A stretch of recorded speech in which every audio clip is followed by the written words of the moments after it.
느헤미야라고 하는 전체 책은 딱 한 가지 이야기입니다. 예루살렘의 성벽이 무너졌었는데 그 무너진 예루살렘 성벽이 재건되었다. 날짜 나중에 나와요. 52일 만에 성벽이 2달도 안 된 사이에 만들어졌는데, 지금의 현대기술력으로는 더 빨리 한 달 안에도 만들겠지만 고대 사회고, 게다가 여기는 황폐해진 황무지, 그야말로 그냥 엉망진창 불타버린 곳인데, 멀리 5,000km 떨어진 저 페르시아에서부터 유대 땅 예루살렘까지 와서 그것도 귀환했던 사람들을 중심으로 분위기를 다 어수선했던 거를 다 잘 추스리고 만들었다는 게, 이건 기적이 아니면 설명이 되지 않습니다. 이건 기적이 있어야 뭐가 됩니다 라고 하면은 사람들은 뭐 기적, 나한테 일어날 일 없지 하면서 거의 다 포기하는 거거든요. 누가 봐도 포기하는 게 맞고 손을 안 대는 게 맞아요. 이건 손익분기점 자체가 없는 거예요. 그냥 처음부터 손해 끝나도 좀 덜 손해보면 좋겠다라는 게 이 일이었어요. 이런 일들은 안 뛰어들죠. 근데 하나님의 일은 말도 안 되는 기도와 말도 안 되는 기적 같은 역사 속에 이루어졌습니다. 이제 오늘 그 얘기를 하는데, 자, 방해가 없으면 좋을 것 같아요. 하나님 도와주시지 않아도 좋습니다. 그러나 방해는 하지 마십시오 라고 기도해 보신 적이 혹시 있으신가요? 다른 사람 기도는 다 되는데 하나님 내 기도는 왜 이렇게 방해를 하세요? 자꾸 태클을 걸으세요. 왜 다리를 걸으세요? 가만히만 있으면, 저는 내버려두면 괜찮은 사람인데 그런 기도를 가끔 드려본 적이 있지 않습니까? 여기 나오는 이 느헤미야 4장에 바로 그런 내용입니다. 조직적 반대들이 계속해서 있었습니다. 오늘 그런 반대 속에서도 어떻게 이 예루살렘 성벽이 재건될 수 있었는지, 우리 인생에도 보면은 크고 작은 장애물도 있고, 여러분 자신이 방해가 될 때도 있고, 어떻게 보면 나랑 가까운 사람이 나에게 있어서는 마이너스가 될 때도 있고, 내 발목을 잡을 때도 있어요. 그런 상황에서 우리가 어떻게 하나님의 역사를 이룰 것인가, 이 놀라운 비결을 우리는 느헤미야 4장을 통해 배우면서, 지난 한 달의 시간들을 우리는 새해와 함께 출발했는데, 혹시 잘 안 된 일이 있으시거든 다음 달 2월 달이 딱 일주일 남았어요.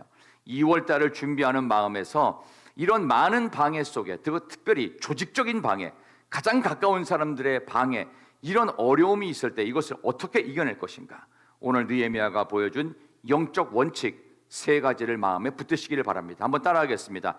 기도하자, 현실 감각을 갖자, 끝까지 참자.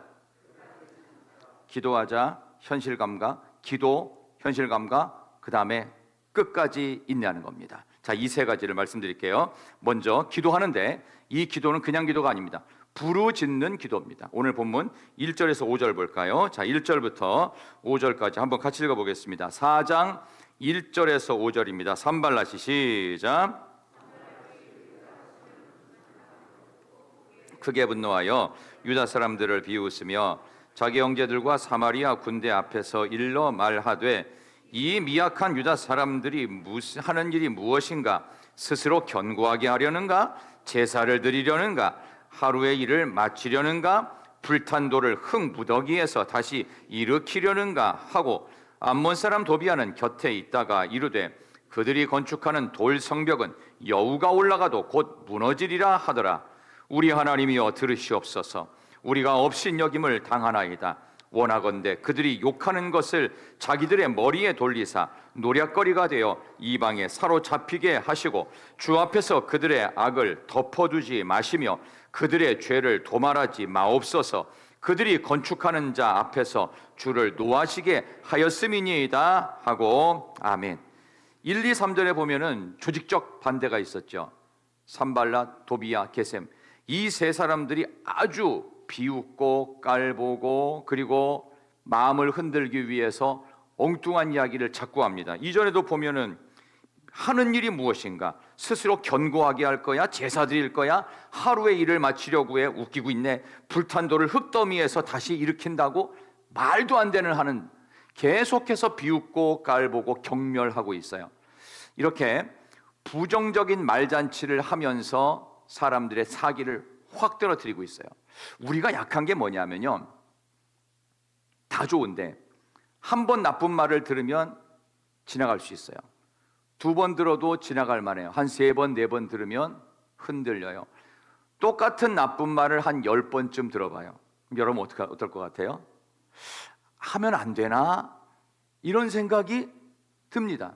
근데 이거를 100번쯤 들어봐요. 어떻게 해요? 맞는 말이고 해야 되는데 안 합니다. 이거를 사회심리학적 용어로 가스라이팅이라고 하죠. 이것 때문에 힘들어하는 직장인 무지 많습니다. 이것 때문에 공황장애가 걸리기도 하고 우울증이 오기도 합니다. 여기 있는 느헤미야를 비롯해서 많은 유다 사람들이 그러지 않아도 아무것도 없는 상태에서 의기소침해 있는데 이런 말을 듣고 또 들었으니 이들의 마음속이 계속 흔들리고 하기 싫은 마음이 훨씬 강해졌어요. 능력이 있는데 하기 싫으면 못하지요. 안 그래요? 여러분 능력 있어요. 근데 하기 싫어도 해요? 안 합니다. 아무리 실력이 있어도 하기 싫으면 절대 못합니다. 근데 그런 상황을 만들어가는 거예요. 일부러. 그때 어떻게 하냐? 기도하는 겁니다. 방법 없어요. 오직 하나, 기도. 그래서 4절에 우리 하나님이여 들으시옵소서. 우리가 업신여김을 당합니다. 내가 지금 무슨 일을 당하는지 하나님께 있는 그대로 팩트를 얘기하는 거예요. 우리가 업신여김 당합니다. 하나님 들어주세요 하면서 하나님과 내가 영적으로 단판 짓듯이 기도하는 일을 멈추면 안 돼요. 지금 이 기도가 머리의 생각 속에서의 기도였을까요? 아니면 부르짖으면서 하나님께 간곡하게 외치는 거였을까요? 외치는 기도예요. 부르짖는 기도예요. 기도는요 머릿속으로 하는 게 아닙니다. 찬양은 감상하는 게 아니에요. 그렇죠, 기자님? 찬양은 감상하는 게 부르는 거예요. 부르는 거. 대원들 최고. 불러야 돼.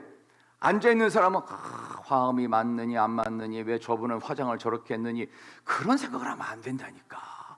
절대 안 돼요. 그럼 불신앙. 듣는 게, 그거 함께 들으면서 어떻게 해요? 가사 띄우잖아요. 이렇게 좋은 교회가 어디 있어요? 가사까지 띄워. 아멘도 안 하고 방송실 힘 좀 나게 아멘을 해야지. 감각, 오늘 좀 현실 감각이 있어요. 이 정도면 어떻게 같이 좀 입술을 좀 움직이면서 막 찬양하리라 주께서 지켜주신다, 뭐 마지막 아멘 할 때라도 아멘 하면서 박수 치면서 와 할렐루야 이래 될 거 아니에요. 분위기가 그렇게 가야 된다고. 이게 찬양도 하나님께서 들으시도록 나도 부르는 거고, 기도도 내 귀에 내 기도수가 들려야 돼요. 혹시 여러분들 기도하실 때 아직도 여러분들이 속으로만 기도하신다면 죄송합니다. 기도 아닙니다. 생각은 기도가 아니에요. 외치고 부르짖는 거예요. 기도하면 반드시 티가 나요. 한 사람은 이후에 행동이 달라요. 기도를 했는데 그렇게 행동이 나올 수가 없어요. 이상하게 기도한 거예요. 그러면 방법이 잘못된 거예요. 오늘 배우세요. 기도는 부르짖고 내 귀에 선명하게 들리고 다른 사람들도 내 기도가 들려져야 돼요. 일부러 치부를 얘기하라는 뜻이 아니고 하나님께 내가 얼마나 간절하게 부르짖고 외치고 찬양하는지가 옆 사람도 느끼고 나도 느껴서 확인돼야 된다. 여기 나오는 이 느헤미야의 기도가 그랬다는 거예요. 우리 중고등부 학생들이 이번에 중고등부 수련회 갔다 오고 나니까 아이들 얼굴이 좀 권사님 달라졌죠. 그 왜 그런 줄 알아요? 애들이 부르짖고 단상에 올라서 단상 무너지도록 펄쩍펄쩍 뛰고 그 단상 안 무너지도록 특별 설계했다고 들었는데 막 그렇게 했단 말이에요. 그러니까 아이들의 뭐예요? 마음속에서 영적 체험이 있는 거예요. 체험이 있어. 우리도 기도 한 번을 하더라도요 영적 체험을 안 들어야 돼요. 찬양 한 번을 불러도 얼마나 열심히 불러요. 찬양할 때 보니까 땀 닦는 분들도 있을 정도로 저는 들을 때 막 와 너무 잘한다 이런 게 있어야 돼요. 기도하는데 쌈박하게 기도해야 돼요. 확실하게 생각의 기도 말고 부르짖는 기도. 그래서 어떤 때는 막 심지어 그런 분도 있었어요. 기도할 때 30초 안에 목 안 쉬면 기도 안 한 거다 이럴 정도로 기도는 옛날에 부르짖었어요. 근데 지금 어떻게 해요? 주여 감사합니다, 어찌나 고마우신지, 아름다운 찬양대, 화려한 전광파, 따뜻한 냉난방기, 재작년만 해도 더워 죽을 줄 알았는데 추워서 손이 발발발 떨렸는데 고마워라. 이거는요 그냥 느낌이에요. 느낌으로 하는 거 아니에요. 기도는 하나님께 내 거를 토설하는 거예요.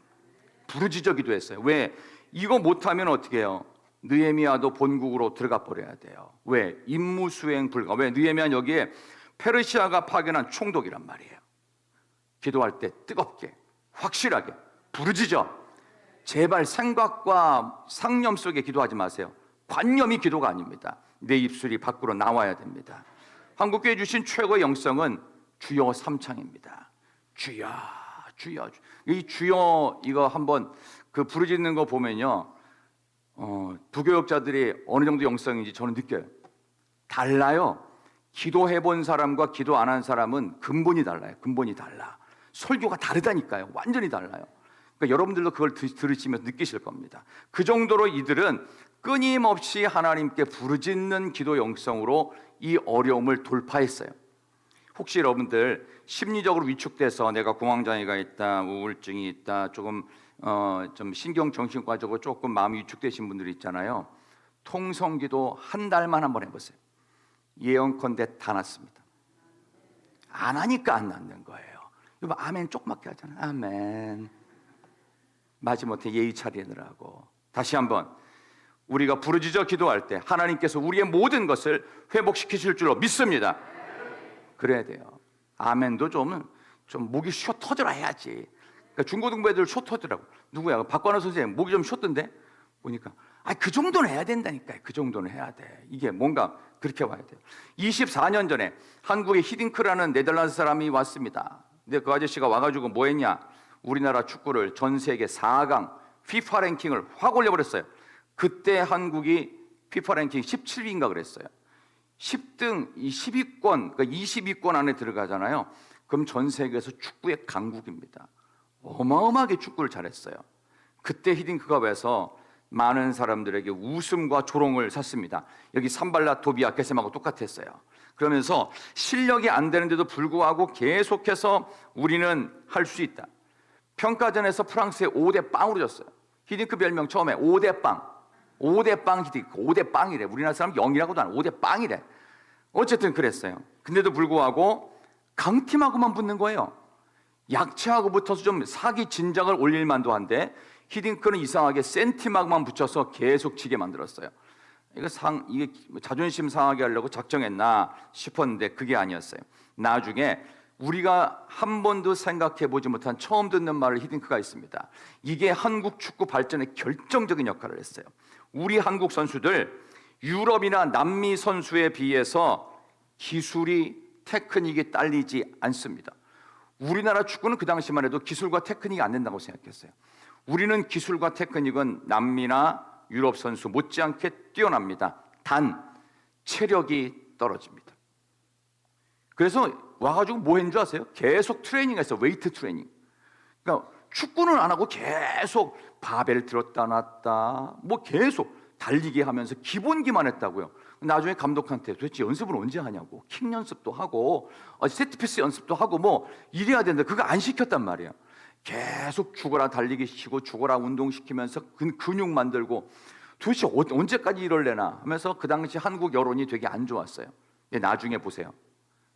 우리나라가 계속 이기면서 이탈리아전 기억나세요? 안정환의 골든골? 그게 언제 나왔어요? 그때 안 태어난 사람들은 모르겠지만 그게 언제 나왔느냐?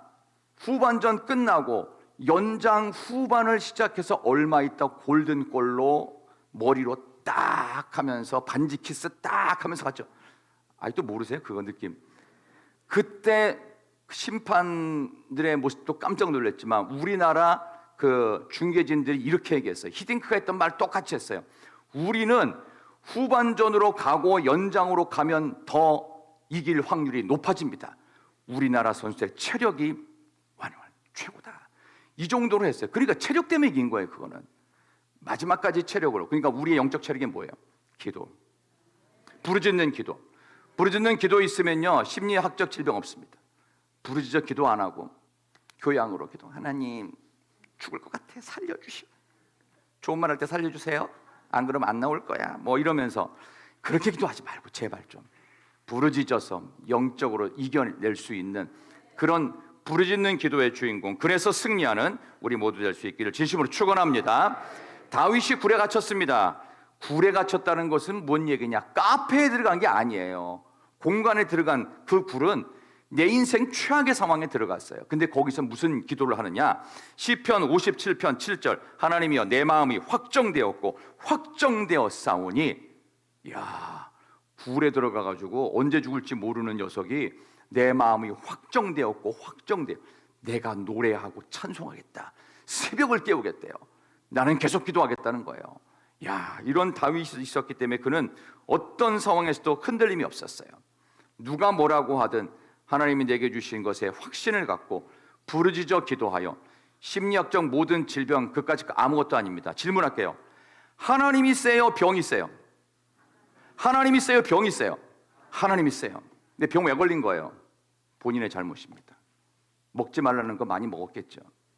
안 먹어야 되는 걸 먹었겠죠. 중요한 거 좋은 거 안 먹었겠죠. 야식 시켜 먹고 폭식하고 더 많이 먹었겠죠. 그래서 질병 걸리는 거 아닙니까? 우리나라 사람 중에서 못 먹어서 병 걸린 사람 없습니다. 너무 이상하게 먹어서 병 걸린 거예요. 괜히 스트레스 받아가면서 자꾸 먹으니까 병 걸리는 거 아닙니까? 그런 것처럼 엉뚱한 것을 기본기로 잡지 말고 영적 기본기의 첫 번째, 부르짖어 기도함으로 하나님이 주시는 은혜로 우리의 모든 문제와 장애물들의 문을 열 수 있는 우리 모두가 되기를 진심으로 축원합니다. 부르짖어 기도합시다. 두 번째, 이 기도의 바탕 위에 현실의 감각이 있어요. 이걸 영성이라고 할 수 있습니다. 유진 피터스는 이걸 뭐라고 했냐 하면은 현실의 뿌리 박은 영성. 영성이라고 하는 건 그냥 경건하게 조용히 있고 가만히 있는 걸 말하는 게 아니라 현실의 감각이에요. 현실의 감각. 오늘 본문의 말씀에서 우리 8절 9절 봅시다. 8절과 9절. 자, 이런 방해 속에 느헤미야가 현실 감각을 발휘했던 이야기입니다. 4장의 8절과 9절입니다. 다 같이 다 함께 귀하기를 시작.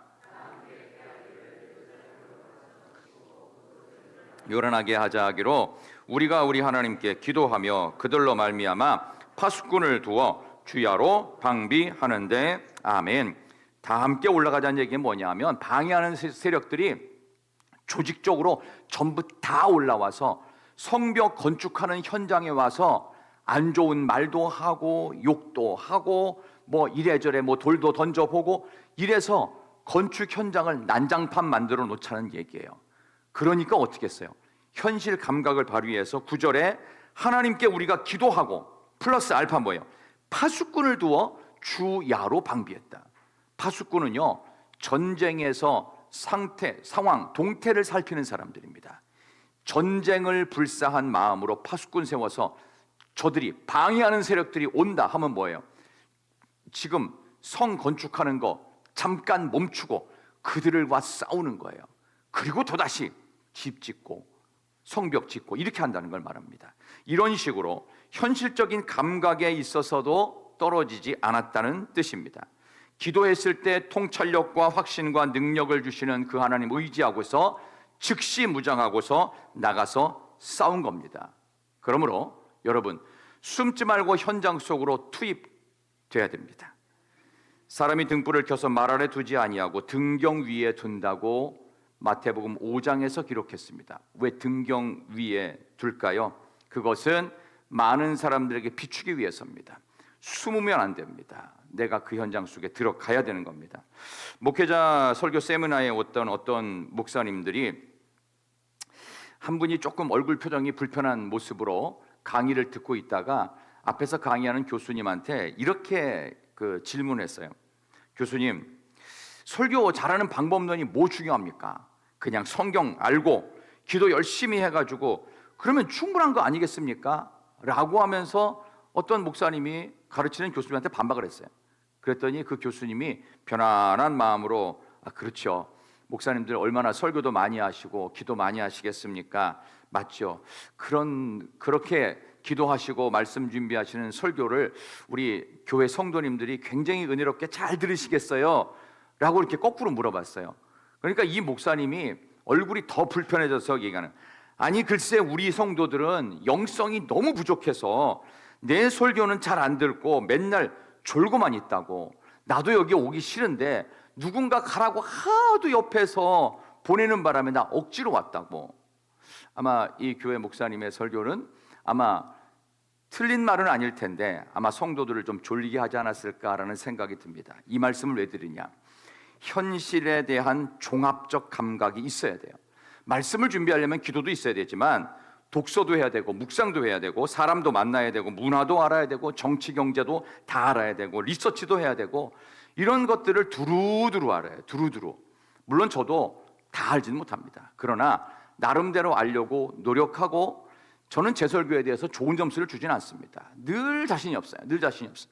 제가 준비하는 방식은요, 제가 설교하고자 하는 이 본문에 대해서 한 3명 정도의 좀 설교 잘하는 유명한 목사님들 설교를 다 들어봐요. 그리고 나서 제 거를 다시 만들어요.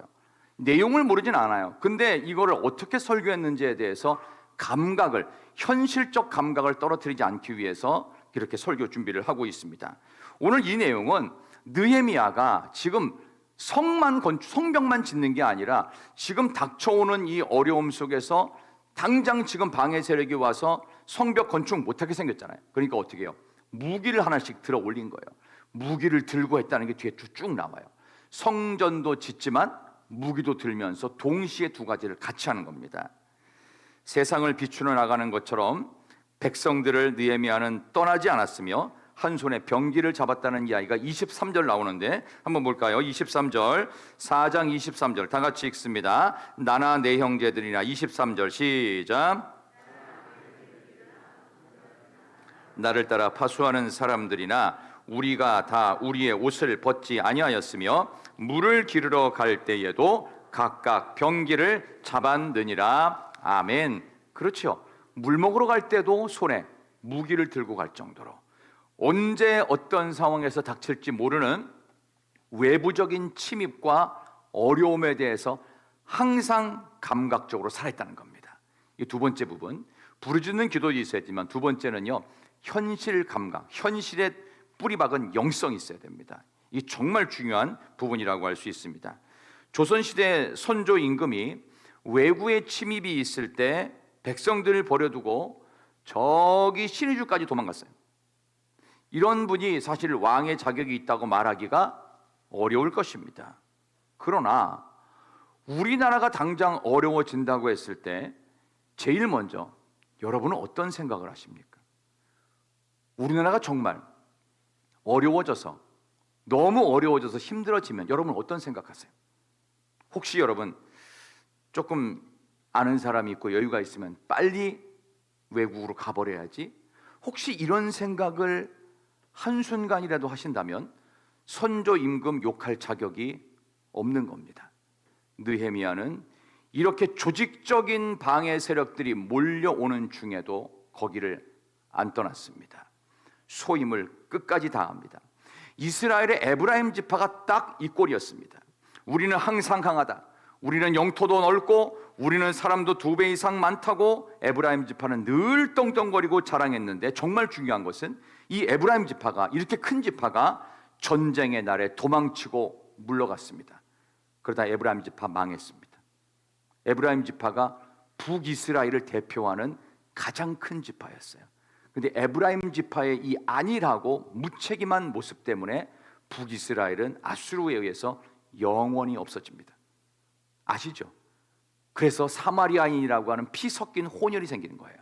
그런 것처럼 부끄러운 오명을 뒤집어 쓴 리더의 모습이 아니라 끝까지 책임지는 리더로서 현실의 뿌리박은 영성으로, 현실을 보는 영적 감각으로 지금 우리가 있는 모든 곳에 잘 참여하여서 충성할 때 우리에게 닥쳐오는 어떤 것도 물리칠 수가 있습니다. 느헤미야가 그 본을 보여주고 있어요. 마지막은요, 끝까지 참는 것입니다. 오늘 본문 6절 한번 볼까요? 6절 다시 한번 보겠습니다. 6절입니다. 이에 우리가 6절 시작. 높이가 절반에 이르렀으니 이는 백성이 마음들여 일을 하였음이니라. 아멘. 높이가 절반에 이르렀다는 것은 성벽 건축이 50% 공사 진척이 됐다는 뜻이에요. 50% 정도 공사 진척이 되면 이제 절반까지 오면 이제 끝이 보이는 거예요. 근데 그때 어떻게 해요? 7절에 보니까 산발라 토비아 게셈 같은 많은 방해색들이 이제 절반쯤 됐는데 조직적으로 방해가 밀려왔어요. 그때 백성이 어떻게 해? 그 당시 그런 상황에도 마음을 들여 일을 했다고 했습니다. 그리고 그 뒤에는 무기를 들고 일을 했다고 했어요. 느헤미야가 떠나지 않았다고 했습니다. 이 전체적으로 봤을 때 부르짖는 기도가 있고 현실에 입각한 영성이 있었고, 세 번째는 어떻게 해요? 끝까지 버티는 거예요. 그래서 진짜는 버티는 사람, 떠나지 않고 버티는 사람이 이깁니다. 아무리 약해지고 무너지고 망했어도요, 안 떠남은 버티면 이길 수 있습니다. 그래서 우리에게 필요한 인내라는 말씀을 여러분께 드리고 싶습니다. 느헤미야가 원래 살았던 페르시아에서 예루살렘까지의 거리가 약 5,000km니까 서울, 부산을 10번 이상 왕복하는 그 먼 길을 사실 가져온 게 없어요. 그럼에도 불구하고 그는 이렇게 될 수 있었던 이유를 하나님의 도우심이었다고 느헤미야 2장에서 분명히 밝혔어요. 여러분 잘 생각해 보세요. 하나님이 막으면 되는 일도 안 됩니다. 그러나 하나님께서 도우시면 절대로 안 되는, 말도 안 되는 일이 됩니다. 이거를 제가 이렇게 말할 수 있는 이 자신감이 있는 건 뭐냐면, 제가 서울에서도 교회 건축을 한번 했어요. 근데 그때 잠깐 나갔던 장로님께서 뭐 어떻게 우여곡절이 있었어요. 그래서 다시 들어오게 됐어요. 그래서 그분이 저한테 오자마자 목사님 제가 다시 와도 될까요? 그래가지고 예, 오십시오. 오시라고 그랬어요. 뭐 어쨌든 그랬어요. 그랬는데 중요한 건 저한테 그러는 거예요. 목사님 근데요, 저는 그 당시에 교회 건축을 반대했던 장로입니다. 근데 참 이상하네요. 세상 일로, 세상적인 판단으로는 안 되는데 교회가 하면 되네요. 교회 일은 하나님이 하시는 것입니다. 안 될 것 같은데 하나님이 하게 하시면 합니다. 할 수 있는 거예요. 그런 점에서 보면 이 느헤미야가 이렇게 40일 동안 기도한 끝에 왕에게 승낙받아서 이 성벽 건축한 것들 하나님이 하게 하신 일이다. 지금 여러분이 있는 이 자리는 하나님이 여기까지 인도하신 자리, 그러면 하나님이 하게 하신 자리라면 끝까지 중단하지 말고 포기하지 말고 가시면 됩니다. 버티면서 기도하시고 버티면서 현실적으로 내가 무기를 들고 기도도 하고 이 두 가지가 같이 동시에 이루어지면서 끝까지 계속 가시면 됩니다. 하나님이 그런 여러분들을 사용하실 줄로 믿습니다. 겨울에 부산 바다에 가면 뭐 저는 부산을 많이 가보진 않았지만 가만히만 있어도 그 해류라고 그 바다 밑바닥에서 이렇게 물길이 막 움직이는 거 있죠. 위에 치는 파도 말고 밑에 있는 해류가 있어요. 가만히만 있으면 부산 앞바다에 있는 이 해류가 오키나와까지 그냥 쭉 그냥 간다면서요. 그래서 가만히 그 몸이 가만히 부산 앞바다에 떠 있으면 오키나와까지 그냥 쭉 가 있대요. 그래서 혹시라도 몸이 튼튼하신 분, 뱃삭시 없거나 비행기 값이 없으신 분인데 오키나와를 가고 싶다. 그러면 부산 앞바다에서 이렇게 해류의 흐름에 대해서 좀 알아두셔가지고 가만히 떠 있으면 오키나와까지 그냥 몸이 떠간다고 합니다. 이게 무슨 얘기일까요?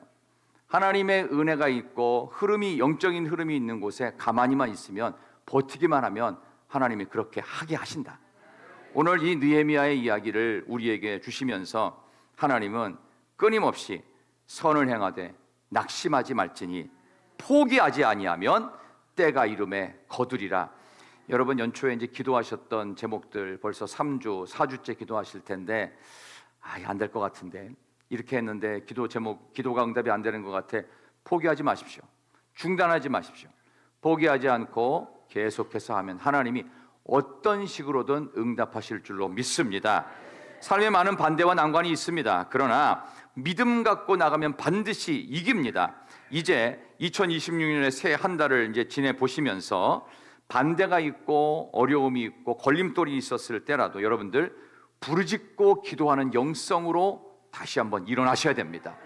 현실에 뿌리박은 영성을 갖고 현실 감각을 총동원해서 하나님 기도하면서 제가 살아가는 삶의 자리에서 뭘 해야 될지를 가르쳐 주십시오. 지혜를 주십시오. 영성, 현실적 영성이 있어야 돼요. 그리고 끝까지 인내하고 포기하지 않으시면 하나님께서 어떤 난관도 이기게 하실 줄로 믿습니다.